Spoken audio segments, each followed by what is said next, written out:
Hi hello guys, welcome to Nettech channel. ఈరోజు మనం యూఎస్బిని తీసేటప్పుడు అంటే రిమూవ్ చేసేటప్పుడు సేఫ్లీ రిమూవ్ హార్డ్వేర్ అనే ఆప్షన్ మీద క్లిక్ చేయకుండా పెన్ డ్రైవ్ని డైరెక్ట్గా తీసేయచ్చు. ఆ ఆప్షన్ అనేది ఒకటి ఉంది. దాన్ని ఎలా ఎనేబుల్ చేసుకోవడం మనం ఈరోజు చూద్దాం. సో దానికి ముందుగా మనం పీసీని ఓపెన్ చేసి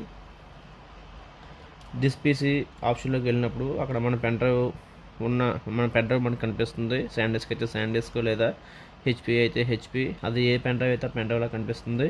సో నా పెన్ డ్రైవ్ ఇక్కడ ఆల్రెడీ ఓఎస్ బూటింగ్ ఉంది కాబట్టి నాది ఈ డ్రైవ్లో ESDIS అని కనిపిస్తుంది. సో ఏదైనా సరే పెన్ డ్రైవ్ లొకేట్ అయిన డ్రైవ్ మీద రైట్ క్లిక్ చేసిన తర్వాత మనం ప్రాపర్టీస్ అనే ఆప్షన్కి వెళ్ళి దాంట్లో మనకి మూడో ట్యాబ్లో హార్డ్వేర్ అని ఉంటుంది. హార్డ్వేర్లో మన సిస్టంలో ఎన్ని హార్డ్ డిస్క్లు అయితే ఉన్నాయో, లేదా ఎన్ని డేటా స్టోరేజ్ సంబంధించిన డ్రైవ్స్ అయితే ఉన్నాయో ఆ డ్రైవ్స్ అన్ని మనకి ఇక్కడ క్లియర్గా కనిపిస్తాయి.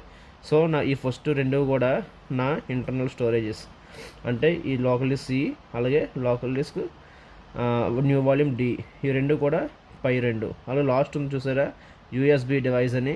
USB డివైస్ అనేది నా పెన్ డ్రైవ్. సో ఇప్పుడు నేను దాని మీద క్లిక్ చేసిన తర్వాత కింద ప్రాపర్టీస్ అనే ఆప్షన్ మీద క్లిక్ చేసి దీంట్లో కిందన చేంజ్ సెట్టింగ్స్ అని కనిపిస్తుంది. ఆ చేంజ్ సెట్టింగ్స్ మీద క్లిక్ చేసి నెక్స్ట్ మనం ఇప్పుడు USB డివైస్ ప్రాపర్టీస్లో మనం ఉన్నాం. సో ఇప్పుడు పాలసీస్లోకి వెళ్ళిన తర్వాత మనకి ఇక్కడ కనిపిస్తుంది చూసారా, ఇది డిఫాల్ట్గా ఆల్రెడీ క్విక్ రిమూవల్ అనే ఆప్షన్ డిఫాల్ట్గా వాడు Windows 10 నుంచి దీన్ని డెవలప్ చేశారు. Windows 10, Windows 11 ఇవన్నీ డిఫాల్ట్గా ఉన్నాయి. సో మనం ఇంకా Windows 7లో చేసినట్టుగా క్విక్ సేఫ్లీ రిమూవ్ హార్డ్వేర్ దగ్గరికి వెళ్ళి ఎజెక్ట్ చేసి తర్వాత పెన్ డ్రైవ్ తీయడం ఇంకా అవన్నీ మనము ఇంక మర్చిపోయి ఇంక డైరెక్ట్గా పెన్ డ్రైవ్ అనేది మన వాడకం అయిపోయిన తర్వాత మేక్ ష్యూర్ ఫైల్స్ అన్నీ మనం కాపీ అయిన తర్వాత తీసుకోవడం అనేది చూసుకోవచ్చు. అలా చేసుకుంటే మనకి పెన్ డ్రైవ్ అనేది డ్యామేజ్ అవ్వకుండా ఉంటుంది.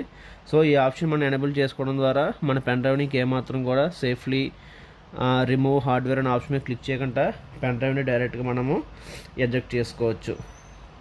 Please do like, share, comment and subscribe to this channel.